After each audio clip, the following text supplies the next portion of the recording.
You drink water first thing every morning, maybe 1 glass, maybe 2. You do it because you believe it flushes your system and wakes up your metabolism. But what is actually happening inside your kidneys in the first hour after that sip is not what most people think. And there is one thing almost nobody does before drinking that water that completely changes the signal your kidneys receive.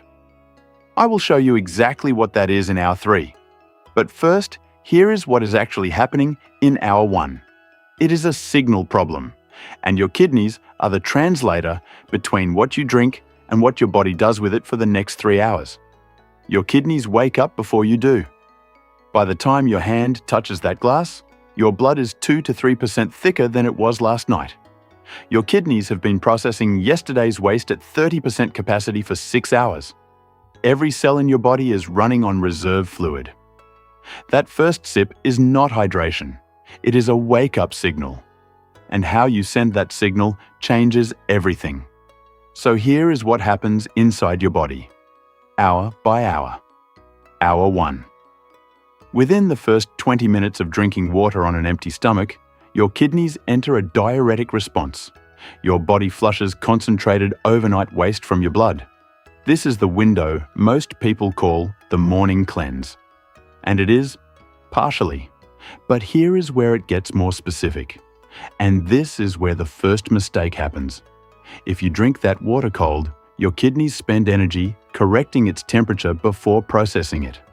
That energy is redirected away from filtration. The signal is not cleanse. It is temperature correction first, filtration second.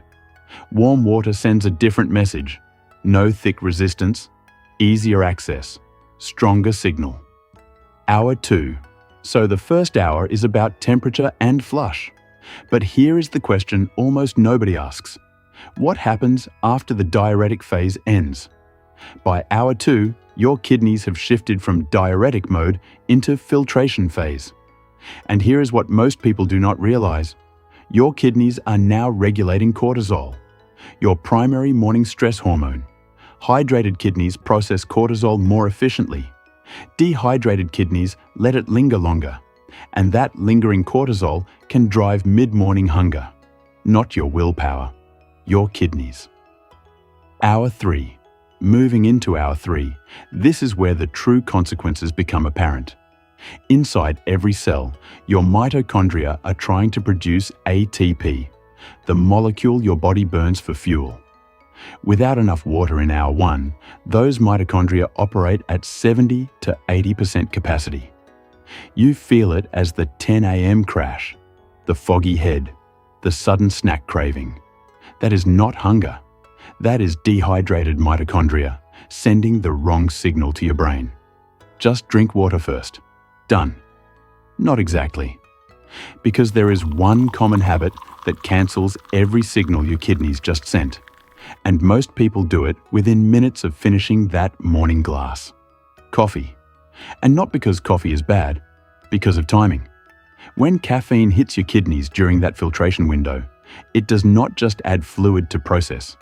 It actively reverses the signal. Your kidneys were shifting into absorption mode. Caffeine tells them to flush instead. The water you just drank exits before a single cell absorbs it. Same glass. Completely different outcome. A 30-minute window between your morning water and your first coffee gives your kidneys time to complete that transition. You do not have to stop drinking coffee. You adjust one window. And your kidneys respond every morning, starting in hour 1. Here is the part that makes this even more specific. If coffee within 30 minutes cancels your kidney signals, what happens if you drink coffee before any food at all? The answer affects your belly fat and your sleep, and most people get this exact window wrong. That is the next video.